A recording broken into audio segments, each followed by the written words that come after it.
ሰላም ለእናንተ ይሁን። ደግሜ እላለው ሰላም ይብዛላችሁ። የሐዋርያ ጳውሎስ መልእክት ወደ ፊልጵስዩስ ሰዎች ምዕራፍ 1 ቁጥር 1 የክርስቶስ ኢየሱስ አገልጋዮች የሆኑ ጳውሎስና ጢሞቴዎስ ከቤተ ክርስቲያን ኤጲስቆጶስና ከዲያቆናት ጋር በፊልጵስዩስ ላሉ በክርስቶስ ኢየሱስ ቅዱሳን ለሆኑ ሁሉ። በምዕራፍ 1 ቁጥር 1 ላይ የምንመለከተው ሁለት ሁኔታዎችን እንመለከታለን። አንደኛው የዚህ መልእክት ጻፊያን እነማን እንደሆኑና የመልእክቱ ተደራሽነት መልእክቱ የሚደርስላቸው መልእክቱ የተላከላቸው ሰዎች እነማን እንደሆኑ በምዕራፍ 1 ቁጥር 1 ላይ ግልጽ በሆነ መንገድ እናገኛለን። መልእክቱን የጻፉት ጳውሎስና ጢሞቴዎስ ሲሆኑ መልእክቱ ደግሞ የሚሄደው በክርስቶስ ኢየሱስ ላመኑ ለፊልጵስዩስ ሰዎች ናቸው። እነዚህ ሰዎች እንዴት ክርስቶስን ኢየሱስ ክርስቶስን አመኑ፣ እንዴት ጌታ ኢየሱስ ክርስቶስን የሕይወታቸው አዳኝ አድርገው ተቀበሉ የሚለውን ነገር ወደ በኋላ ላይ የምንመለከት ይሆናል። ነገር ግን አሁን የምንመለከተው መልእክቱን የጻፉ ሰዎች እነማን ናቸው የሚሉ ናቸው። መጽሐፍ ቅዱስ ግልጽ በሆነ መንገድ ውስጥ እንደሚያስቀምጠን የፊልጵስዩስ መጽሐፍ ጻፊ ጳውሎስ እንደሆነ ከዚሁ መጽሐፍ ወይም ደግሞ ወደ በኋላ ላይ በደንብ አድርገን የምንዳስስ ይሆናል።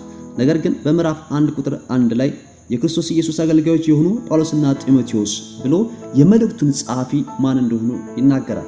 ጳውሎስ እንደሆነ ግልጽ ማስረጃ በዚህ ስፍራ ላይ እንመለከታለን። ታዲያ ይሄ ጳውሎስ ማን ነው? ምክንያቱም የጳውሎስን ማንነት ማወቅ የዚህን መጽሐፍ ሜን ኮንሰፕት ማወቅ ነው ማለት ይቻላል። ምክንያቱም ጳውሎስ ስለራሱ ማንነት የተናገረባቸው መጽሐፍቶች በቁጥር 3 ናቸው ብዬ አስባለሁ።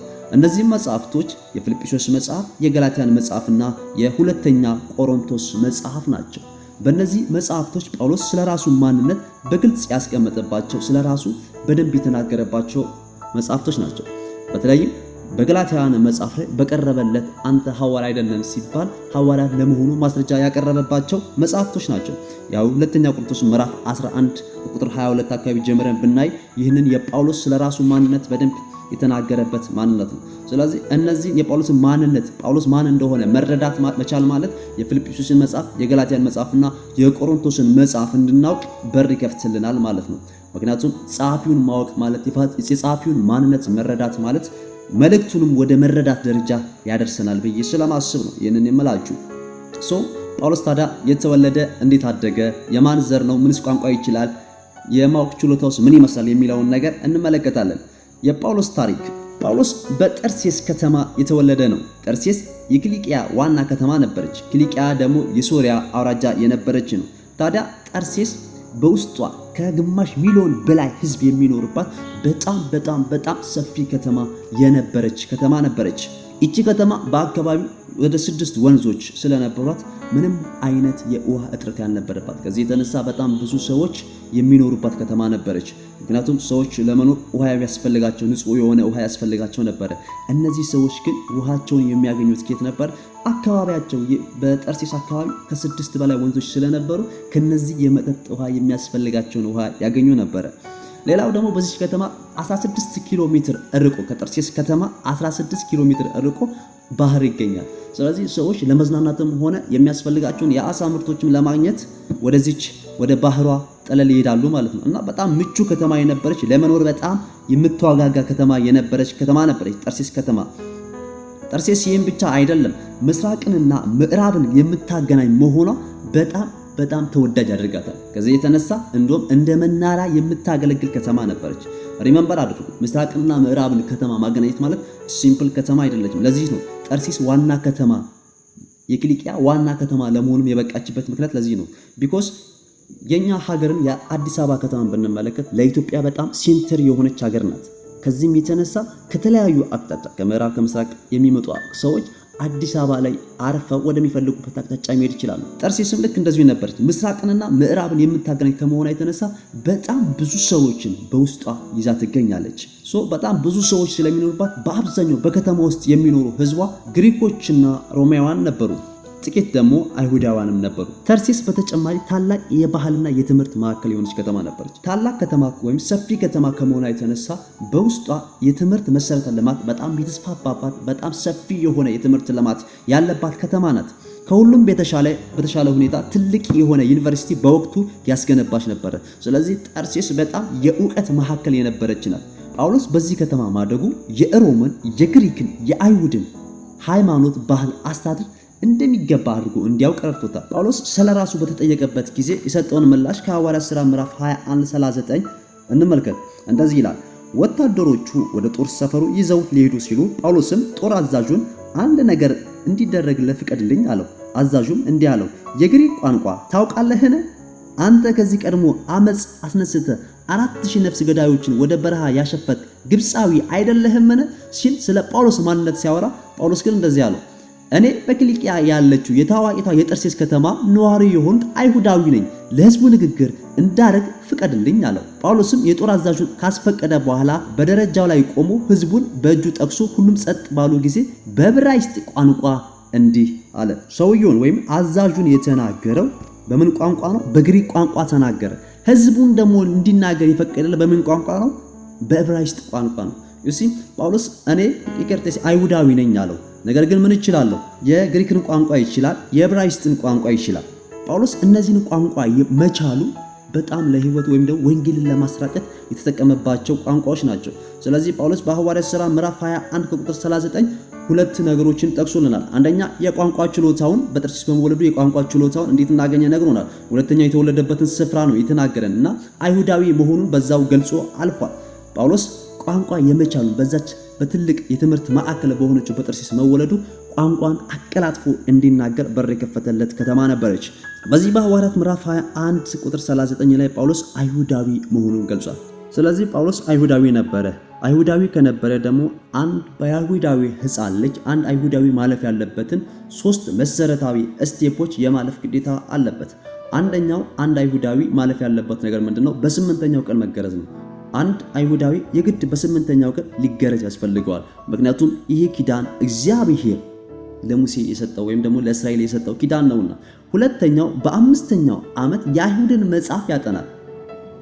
አንድ አይሁዳዊ ሕፃን ልጅ ልክ በ5 ዓመቱ ስለ አይሁድ እምነት የሚያወሩ ስለ አይሁድ ማንነት የሚያወሩ መጽሐፍቶችን ማንበብ ይጀምራል፣ መስማት ይጀምራል፣ ስለ እነዚህ ነገሮች መማር ይጀምራል። በ13ኛው ዓመት የትእዛዝ ልጅ ይባላል። ይህም ማለት ምን ማለት ነው? እግዚአብሔር ለሙሴ የሰጠውን የኦሪት ሕጋትን በሙሉ እፈጽማለሁ ብሎ ቃል ይገባል። በዛን ጊዜ ምን ይባላል? የትእዛዝ ልጅ ተብሎ ይጠራል። ጳውሎስ አይሁዳዊ እንደመሆኑ እነዚህን 3 ደረጃዎች የማለፍ ግዴታ አለበት። ስለዚህ ጳውሎስ እነዚህን 3 ደረጃዎችን አልፏል። ይህም በ8ኛው ቀን ተገርዟል። በ3ኛው ዓመት የአይሁድን መጽሐፍ ወደ ማጥናት ገብቷል። በ13ኛው ዓመቱ ደግሞ የትእዛዝ ልጅ ተብሏል። ወይም ለኦሪት ሕግ ለመገዛት ምን ብሏል ማለት ራሱን ሰሚት አድርጓል ማለት ነው ሐዋርያው ጳውሎስ። ከነዚህ ከተማሪዎች ወይም ከልጆቹ መካከል የተለየ ማይንዱ ያላቸው ወይም ለትምህርት አቀባበላቸው በጣም ሃይ የሆነ ልጆች ተመርጠው በተለያየ አስተማሪዎች በተለያዩ አስተማሪዎች መካከል ሄደው ትምህርታቸውን ይከታተላሉ። በእነዚህም በጣም መሰረታዊ የሆኑ የአይሁድ እምነት ትምህርቶችን የሚሰለጥኑባቸው ቦታዎች ናቸው። ስለዚህ ከነዚህ 3 ስቴፖች ያለፉ ልጆችን የተለየ የትምህርት መስጠት ያላቸው የተለየ የትምህርት አቀባበል ያላቸውን ልጆች ወደ ትምህርት ቤት በመውሰድ የተለያየ ትምህርት ይማሩ ነበር። ጳውሎስ የሄደበት ትምህርት ቤት በገመልያ እግር ስር ነበር ትምህርቱን ሲከታተል የነበረው። ለዚህም የሐዋርያት ሥራ ምዕራፍ 22 ቁጥር 3 ላይ ማስረጃ ይሰጠናል። የሐዋርያት ሥራ ምዕራፍ 22 ቁጥር 3 እንደዚህ ይላል፣ እኔ በኪልቅያ በምትገኘው በጠርሴስ የተወለድኩ አይሁዳዊ ሲሆን ያደግኩት ግን በዚች ከተማ ነው። የአባቶችን ሕግ በገመልያ እግር ስር ተቀምጬ በሚገባ ተምሬያለሁ ይላል። ስለዚህ ጳውሎስ ያቀረበው መረጃ ነው። የአባቶችን ሕግ የት ሰልጥነሃል? እነዚህን የአይሁድን 3 ስቴፕን አልፌ ወዴት ገብቻለሁ? ወደ ትምህርት ቤት ገብቻለሁ። በገመልያ እግር ስር ምን ተምሬያለሁ? የአባቶችን ትምህርት መሰረታዊ የሆነን ትምህርት ምን ያደርጋለሁ? ተምሬያለሁ እያለ ጳውሎስ ስለራሱ ማንነት ያወራል ማለት ነው። በአይሁዳውያን መካከል ማደጉ ጳውሎስ የአይሁድን ሕግ መሰረት አይሁዳዊ እንደመሆኑ መጠን የአይሁድን ሕግ፣ የአይሁድን መሰረት፣ የአይሁድን ታሪክ ጠንቅቆ የሚያውቅ ሰው የነበረ ሰው ነበር። አንድ ልጅ አይሁዳዊ ደግሞ ከሆነ የአይሁድን ባህል በደንብ ጠንቅቆ ማወቅ አለበት። ከአይሁድ መካከል ደግሞ ባህላቸው አንደኛው ለስራ ያላቸው አመለካከት ነው። አይሁዳውያን ለስራ ትልቅ የሆነ ክብርና ለስራ ትልቅ ማንነት የሚሰጡ ሰዎች ናቸው። እንዲሁም በእነሱ ዘንድ አንድ ትልቅ አባባል አለ። ማንኛውም ሰው ልጁን ስራ ካላስተማረው ዝርፊያ አስተምሯል ብለው ያስባሉ፣ ወይም ደግሞ በእነሱ አነጋገር ይናገራሉ። ጳውሎስም አይሁዳዊ እንደመሆነ የራሱ የሆነ ሙያ ወይም የራሱ የሆነ ስራ አለው። ምንም እንኳን አባቱ ወታደር ቢሆንም አባቱ በውትድርና ቢያገለግልም ጳውሎስ ግን ስራው ምን ነበረ? ዱንካን ሰፊ ነበረ። ይህም ጳውሎስ ለራሱ የሚያስፈልገውን ወጪና ለአገልግሎት የሚያስፈልገውን ወጪ በዚህ ዱንካን በሚሰራ ስራው ይሸፍን ነበረ። ጳውሎስ አባቱ ሮማዊ ዜግነት የነበረው ነው። ይህ ዜግነት የሮም መንግስት የሚሰጠው መልካም ተግባር ለሮም መንግስት ለፈጸመ ሰው በተለይም በውትድርና ሙያ በብዛት የሚሰጠው በዚህ ዘርፍ ላሉ ሰዎች ነው። ምክንያቱም የውትድርና ስራ ታማኝነትን ይጠይቃል። ለዛ መንግስት ታማኝ መሆንን ስለሚያሳይ በዚህ በውትድርና ስራ ላገለግሉ ለሌሎች ሰዎች ወይም ከሌላ ሀገር ለመጡ ሰዎች የሮም መንግስት ዜግነት ይሰጥ ነበር። በዚህ ምክንያት የጳውሎስ አባት የሮምን ዜግነት አግኝቶ ነበር። ስለዚህ ጳውሎስ የሮም ዜጋ ነው ማለት እንችላለን ማለት ነው። ምክንያቱም ከአባቱ ዜግነት ምን ይላል ማለት ነው ይወርስ ነበር። ለዚህም እንደ ማስረጃ የሐዋርያት ሥራ ምዕራፍ 16ን ማቅረብ ይቻላል። የሐዋርያት ሥራ ምዕራፍ 16 ቁጥር 37 እንደዚህ ይላል፣ ጳውሎስ ግን እኛ የሮም ዜጎች ሆነን ሳለን በሕዝብ ፊት ያለ ፍርድ ደብድበው ወደ እስር ቤት ወረወሩ። ታዲያ አሁን በእስር ሊያስወጡን ይፈልጋሉ ሆነ ሲል ጳውሎስ በምዕራፍ 16 ላይ ይናገራል። እኛ ምኖች ሆነን ሳለን የሮም ዜጎች ሆነን ሳለን ጳውሎስ ይህንን የሮም ዜግነት ያገኘው ኬት ነው? ከአባቱ በውርስ ያገኘው ዜግነት ነው። አባቱ ኬት ነው ያገኘው? በውትድርነት ስለሚያገለግል የሮም መንግስት ለአባቱ የሰጠውን ይህንን ዜግነት ጳውሎስ በውርስ ይህንን እንደወረሰ እንመለከታለን። አይሁዳዊ እንደመሆነ ጳውሎስ አይሁዳዊ እንደመሆኑ ለክርስትና እምነት ትልቅ ጥላቻ የነበረው ሰው ነበረ። ምክንያቱም አይሁዳውያን ስለ መሲሁ ያላቸው አመለካከትና ክርስትና ስለ መሲሁ የሚያስተምረው አመለካከት ወይም ትምህርት በጣም የተለያየ ነበረ። አይሁዳውያን ምን ብለው ነው የሚያስተምሩት? መሲሁ ገና ይመጣል ብለው ተስፋ ያደርጉ ነበረ። የክርስትና እምነት ደግሞ ክርስቶስ ኢየሱስ እርሱ መሲሁ ነው ብለው ያስባሉ ወይም ያምናሉ። የክርስትና እምነት ተከታዮች በዚህ መካከል ትልቅ ግጭት አለ። የአይሁድ እምነት አስተምሮት መሲሁ ይመጣልናል ብለው ያስባሉ። የክርስትና እምነት ደግሞ እዛው በክርስቶስ ኢየሱስ ክርስቶስ የተመሰረተው እምነት ደግሞ ኢየሱስ ክርስቶስ መሲያችን ነው ብለው ያምናሉ። ከዚህ የተነሳ አይሁዳውያን የአይሁድን እምነት የሚያራምዱ በክርስትና እምነት ተከታዮች ላይ ትልቅ ጥፋትና ጥቃት ያደርሱ ነበር። ምክንያቱም የክርስትና እምነት ተከታዮች በጣም ጥቂት ስለነበሩ፣ በቁጥር የሚቆጠሩ ስለነበሩ ትልቅ የሆነ ጥቃት ከአይሁዳውያን ይደርስባቸው ነበር። ጳውሎስ ደግሞ የዚህ እምነት የአይሁድ እምነት አቀንቃኝ ስለነበረ በክርስትና እምነት ተከታዮች ላይ ትልቅ የሆነ ጥፋት፣ ትልቅ የሆነ ግፍ ነበር ሲያደርስባቸው የነበረው። ዛቻ አለ፣ ስድብ አለ፣ እስከ ሞት ድረስ ሰውን መደብደብ አለ። ይሄን ሁሉ ጳውሎስ በክርስትና እምነት ተከታዮች ላይ ያደርስ ነበር። ምክንያቱም ለእምነቱ ካለው ትልቅ ቅንነት የተነሳ ቅን ነበርኩኝ እንዳለው ጳውሎስ ትልቅ ቅንነት ከአይሁዳዊ እምነት ታማኝ ከመሆኑ የተነሳ አስታውሱ፣ እነዛን 3 ስቴፕ አልፎ በአይሁድ እምነት መሰረት መማር ያለባቸውን በ8ኛ ዓመት በ5ኛ ዓመትና በ13ኛ ዓመት ማለፍ ያለባቸው እነዛን ትምህርት ሰልጥኖ የመጣ ሰው ነው። እንደገናም ደግሞ በመምህር ትምህርት ቤት ውስጥ ገብቶ የተማረ ሰው ነው። እነዚህ ነገሮች ሁሉ አልፎ የመጣ በእውቀት የካበተ ሰው ነበር ጳውሎስ። ከዚህ የተነሳ ለአይሁድ እምነት የተለየ ልብና የተለየ ቅናት ያለው ሰው ነው። የአይሁድ እምነት ደግሞ የሚያስተምረው ትምህርት መሲሁ ይመጣላል ብለው ነው። እነዚህ ደግሞ የክርስትና እምነት ተከታዮች መሲሁ ደግሞ ክርስቶስ ኢየሱስ ብለው ስለሚያስቡ ትልቅ ግጭት ነበረ። ይህን ግጭት በሰላማዊ መንገድ ከመፍታት ይልቅ በወቅቱ የነበረው የአይሁዳውያን የበላይነት ስለነበረ አይሁዳውያን በክርስቲያኖች ላይ ትልቅ የሆነ ጥቃትና ጥፋት ያደርሱ ነበር። ከዚህም የተነሳ ሐዋርያ ጳውሎስ ለዚህ ደግሞ የመጀመሪያውና ቀዳሚው ጥፋትን የሚያደርስ ስልጣን የነበረው ሰው ነበር። ሳኦል በእግዚአብሔር መንግሥት ውስጥ ትልቅ ጥፋትና ትልቅ ወንጀላ የሰራ ሰው ነበር። የሐዋርያት ሥራ ምዕራፍ 9 ቁጥር 1 እንደዚህ ይላል፣ ሳኦል ግን የጌታን ደቀ መዛሙርት ለመግደል አሁንም እየዛተ ወደ ሊቀ ካህናት ሄደ። የጌታንም መንገድ የሚከተሉትን ወንድሞችም ሆነ ሴቶችም በዚያ ካገኘ አስሮ ወደ ኢየሩሳሌም ለመውሰድ እንዲችል በደማስቆ ለነበሩ ምኩራቦች ደብዳቤ እንዲሰጠው ሊቀ ካህናትን ለመነ። ተመልከቱ ሰዎች፣ ለመነ፣ ታዘዘ አይደለም የሚለው ለመነ። ይህንን ለማድረግ ለአይሁድ እምነት ከነበረው ቅናት የተነሳ እስከ መግደል ድረስ ጳውሎስ በክርስትና አማኞች ላይ ትልቅ የሆነ ጥፋትን ያጠፋ ነበር። ገዳይ ነበር ጳውሎስ። ሰዎችን ያስገድል ነበር፣ ሰዎችን ያሳስር ነበር፣ ይደበድብ ነበር። የክርስትና እምነት ተከታዮችን የጌታን መንገድ የሚከተሉትን ሰዎች ጳውሎስ ያሳደድና ያጠፋቸው ነበር። ጳውሎስ ይህንን ጥፋትና ይህንን ሐሳብ ይዞ ወደ ደማስቆ እየሄደ ነበር። በደማስቆ መንገድ ላይ እያለ ግን አንድ ነገር ተፈጠረ። የሐዋርያት ሥራ ምዕራፍ 9 ከቁጥር 3 እንደዚህ ይላል፣ ደማስቆ ለመድረስ ጥቂት ሲቀረው ብርሃን ከሰማይ ድንገት በዙሪያው አንጸባረቀበት፣ ከእርሱም በምድር ላይ ወደቀ። በዚያም ጊዜ ሳኦል ሳኦል ለምን ታሳደኛለህ በሚል ድምፅ ሰማ። ሳኦልም ጌታ ሆይ አንተ ማን ነህ አለው። እርሱም እንዲህ አለው፣ እኔማ አንተ የምታሳድደኝ ኢየሱስ ነኝ። አሁንም ተነስተህ ወደ ከተማይቱ ግባ፣ ማድረግ የሚገባህ ይነግርሃልና ይላል። ሃሌሉያ። ጳውሎስ ከዚህ ክፍል እንደምንመለከተው ወደ ደማስቆ እየሄደ ያለው ክርስቲያኖችን ለማሳደድና ለመግደል ነው። ጌታ ኢየሱስ ክርስቶስ የተናገረው እንደዚህ ነው፣ አንተ የምታሳድደኝ ኢየሱስ ነኝ አለው። ሃሌሉያ። ስለዚህ ጳውሎስ የህይወቱ ለውጥ የመጣው የህይወቱ አሳዳጅ የነበረ ሰው ነበረ። የክርስትናን ትምህርት የሚቃወም ሰው ነበረ። ነገር ግን ኢየሱስ ክርስቶስ በመንገድ ላይ ወደ ደማስቆ ሊገባ ሲል ደማስቆን ሊያጠፋ ሲል ሞትን አውጆ በደማስቆ ክርስቲያኖች ላይ ሞትን አውጆ ጳውሎስ እየተጓዘ ሳለ ኢየሱስ ክርስቶስ ተገናኘው። ኢየሱስ ክርስቶስ ተገለጠለት። በዚህ ጊዜ ነው ጳውሎስ ጌታ ኢየሱስ ክርስቶስን እንደ ግል አዳኝ አድርጎ የህይወቱ ቤዛ አድርጎ የህይወቱ አዳኝ አድርጎ የተቀበለው። በዚህ ጊዜ ነበረ በደማስቆ ገብቶ ጳውሎስ ጌታ ኢየሱስ ክርስቶስን አወቀ፣ ጌታ ኢየሱስ ክርስቶስን ተረዳ። ይህ ሰው ነበረ እንግዲህ አሳዳጅ የነበረ ሰው ነበረ። የጌታን መንገድ የሚከተሉትን የሚያጠፋ ሰው ነበረ፣ የሚቃወም ሰው ነበረ ጳውሎስ። ነገር ግን በደማስቆ ሳለ ኢየሱስ ክርስቶስ ተገለጠለት። ኢየሱስ ክርስቶስ አገኘው። ኢየሱስ ክርስቶስ ደረሰለት። ሃሌሉያ። ኤቭሪ ታይም አላችሁ በተለያዩ ሰዎች የጌታ መንግስት የምትቃወሙ የሚሰብኩትን ሰዎች የምትደበድቡ የተለያየ በእግዚአብሔር መንግስት ላይ ጥቃት የምታደርሱ ሰዎች አላችሁ። ለእናንተ ሰዎች አንድ ማስተላልፈው መልእክት ይህንን ነው። ኢየሱስ ክርስቶስ ይወዳችሁ። ኢየሱስ ክርስቶስ መንግስቱን አሳልፎ የሰጠው እንዲያገለግለው የመረጠው ይህንን ሰው ነበር። ሰዎችን እየገደለ የነበረ ሰው ነበር ጳውሎስ። ለአይሁድ እምነት ሲል የእግዚአብሔርን መንገድ የሚያፈርስ ነበረ። ነገር ግን መጽሐፍ እንደሚናገረው እንደዚህ ነው፣ አንተ እኮ የምታሳደደኝ እኔ ኢየሱስ ነኝ። አልተበቀለውም፣ እንዲህ አሳዳጅኝ ነገር አልተበቀለውም። ነገር ግን ለከበረ ስራ ጠራው። ለተሻለ ህይወት፣ ለተሻለ አገልግሎት፣ ለተሻለ ላይፍ ውስጥ ጳውሎስን ሲጠራው እንመለከታለን።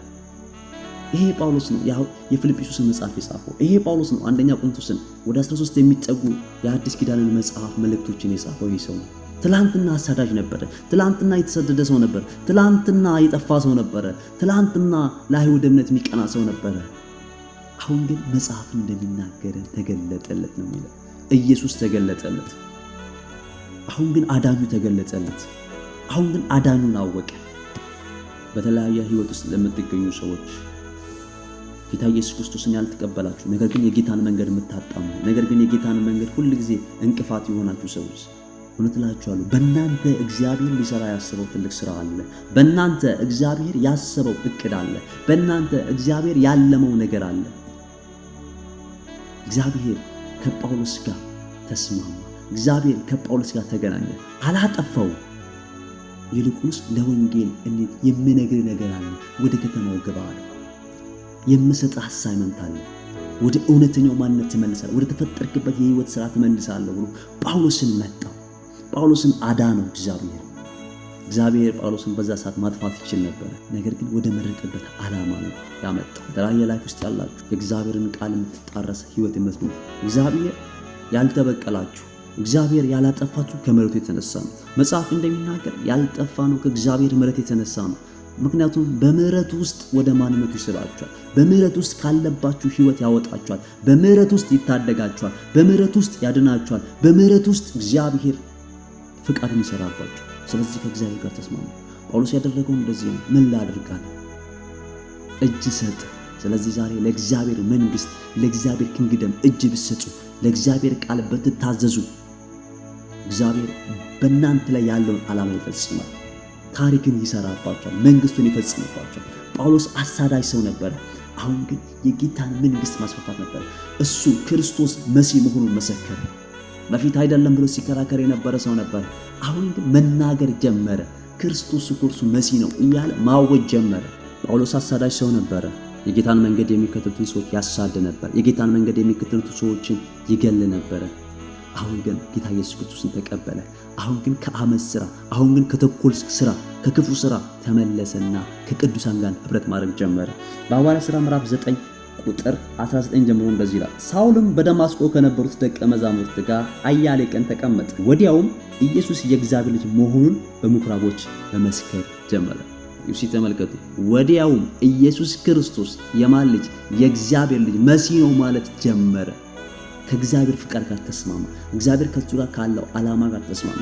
እግዚአብሔር በእናንተ ላይ ያለው ዓላማ ጌታ ኢየሱስ ክርስቶስን በእናንተ መግለጥ፣ የልጁን መልክ እንድትመስሉ ማድረግ ነው። ከህይወታችሁ መመለስ የምትፈልጉ አጌንስት ሆናችሁ ከእግዚአብሔር መንገድ እየተጓዛችሁ ያላችሁ ሰዎች እግዚአብሔር ከእናንተ ጋር ዓላማ አለው።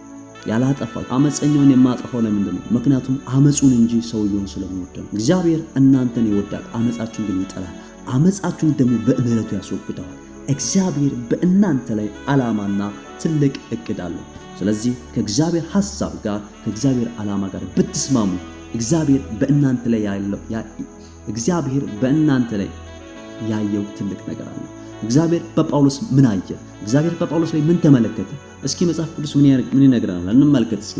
እግዚአብሔር በጳውሎስ ሕይወት ውስጥ ያየውን ነገር ጳውሎስ በሐዋርያት ሥራ ምዕራፍ 22 ቁጥር 14 እንደዚህ ይላል። የአባቶች አምላክ ፍቃዱን እንድታውቅ ጽድቁን እንድታይ ቃሉን ከአንደበቱ እንድትሰማ መርጦሃል። ስላየሁምና ስለሰማሁም ነገር በሰው ሁሉ ፊት ምስክር ትሆነዋለህ። ሃሌሉያ። በጳውሎስ ሕይወት ውስጥ እግዚአብሔር ያየው ይህንን ነው። ፍቃዱን የእግዚአብሔር ፍቃድ ምን እንደሆነ በሱ ሕይወት እንዲገለጥ፣ ጽድቁ ምን እንደሆነ እንዲገለጥ፣ ቃሉን ከአንደበቱ እንዲሰማ ነበር። ይህንንም ደግሞ ለሕዝብ ለዓለም ሁሉ እንዲናገር ነው የእግዚአብሔር ፍቃድ በጳውሎስ ሕይወት ላይ። ከዚህ ፍቃድ ጋር ጳውሎስ ተገናኘ። ዛሬ ከሕይወታችሁ ጉዳይ ጋር መገናኘት የምትፈልጉ ሰዎች ካላችሁ ዛሬ በእግዚአብሔር ፊት ንስሐ ግቡ። ዛሬ ከእግዚአብሔር መንገድ ጋር ተስማሙ። እግዚአብሔር በእናንተ ላይ ትልቅ ነገር አይቷል። ጳውሎስ ማን ነበር? ትላንት አሳዳጅ የነበረ ሰው ነበር። ትላንትና የእግዚአብሔርን መንግስት የሚያጣም ሰው ነበር። ትላንትና የእግዚአብሔርን መንግስት የሚገፋ ሰው ነበር። አሁን ግን እግዚአብሔር መርጦሃል አለ። አሁን ግን እግዚአብሔር ለዚህ የለየ ሰው ነበር ካለው ከእግዚአብሔር ጋር ተገናኘ። ስለዚህ ጳውሎስ በራሱ አንደበት እንደዚህ ያለ ትላንትና እንደዛ ነበርኩኝ፣ ትላንትና አሳዳጅ ነበርኩኝ፣ ትላንትና እግዚአብሔር መንግስት የማጣም ነበር። ለካ እኔን እግዚአብሔር የጠራኝ መንግስቱን እንዳጣም ሰው መንግስቱን እንዳሰፋ ነው፣ መንግስቱን እንዳበዛ ነው። ስለዚህ ሰዎች ስሙ፣ ቅዱሳን ስሙ። እግዚአብሔር የጠራችሁ ጽድቁን እንድታዩ ነው፣ ፍቃዱን እንድታዩ ነው፣ ምን እንደሆነ እንድታውቁ ነው፣ የእግዚአብሔር ፍቃድ እንድትረዱ ነው፣ የእግዚአብሔርን ጽድቅ እንድታዩ ነው። በጆሮአችሁ ድምፁን የእግዚአብሔርን ድምፅ እንድትሰሙ ነው። መልካሙን የሆነውን የሱን መንግስት እንድታዩ ነው። ይሄ ነው የእግዚአብሔር ፍቃድ በእናንተ። ከዚህ ሐሳብ ጋር ከተስማማችሁ እግዚአብሔር በእናንተ እንዲሰራ ከፈለጋችሁ እግዚአብሔር ለክብር ያደርጋችኋል። ስለዚህ መመለስ የምትፈልጉ ልጆች ወደ እግዚአብሔር ወይ ውስጥ እግዚአብሔር በእኔ ያለውን ዓላማ እንዲሰራ እፈልጋለሁ፣ እግዚአብሔር በእኔ ሕይወት ያቀደውን ጉዳይ እንዲገለጥልኝ እንዲሰራልኝ እፈልጋለሁ የምትሉ ካላችሁ ዛሬ በኢየሱስ ክርስቶስ ጌታ ኢየሱስ ክርስቶስን እንደ ግል አዳኝ አድርጋችሁ መቀበልን የምትፈልጉ ካላችሁ ትላንትና ጳውሎስ አሳዳጅ ነበረ፣ ዛሬ ግን ጌታ ኢየሱስ ክርስቶስን የህይወት አዳኙ አድርጎ ተቀበለ። እንደዛ ልክ ሲቀበለው በህይወቱ ታላቅ ነገር መሆን ጀመረ። በህይወቱ እንግዳ ነገር መሆን ጀመረ። እግዚአብሔር የመረጠበትን ዓላማ ማወቅ ጀመረ። እግዚአብሔር ለምን እንደፈጠረው ማወቅ ጀመረ። እግዚአብሔር ለሱስ አልፈጠራችሁ፣ እግዚአብሔር ለዝሙት አልፈጠራችሁ፣ እግዚአብሔር ለርኩሰት አልፈጠራችሁ። እግዚአብሔር የፈጠራችሁ መልኩን እንዲገልጹባችሁ ነው። የልጁ መልክ በእናንተ እንዲገለጥ ነው። የሮሜ መጽሐፍ የሚነግረን ይህንን ነው። የልጁን መልክ እንድንመስል አስቀድሞ ምን አደረገ? ፈጠረን ነው የሚለው። ለዚህ ተፈጥረሃል። ስለዚህ ከእግዚአብሔር ጋር ተስማሙ። እግዚአብሔር በአንተ ታላቁን ነገር ኃያሉን ነገር አይቷልና።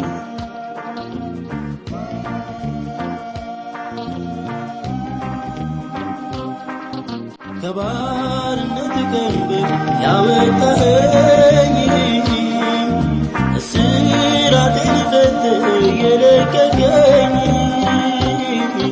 ምስጋናህን እንካ የኔ ጌታ እንዳንተ ላየው የሚረታ የሕይወት ምንጭ ነህ ከተማ በጨለማ የሕይወት ምንጭ ነህ ከተማ በጨለማ ሰሜን ብርሃን መድኃኒቴ ነህ ሰሜን ብርሃን መድኃኒቴ ነህ መድኃኒቴ ነው ሰሜን ብርሃን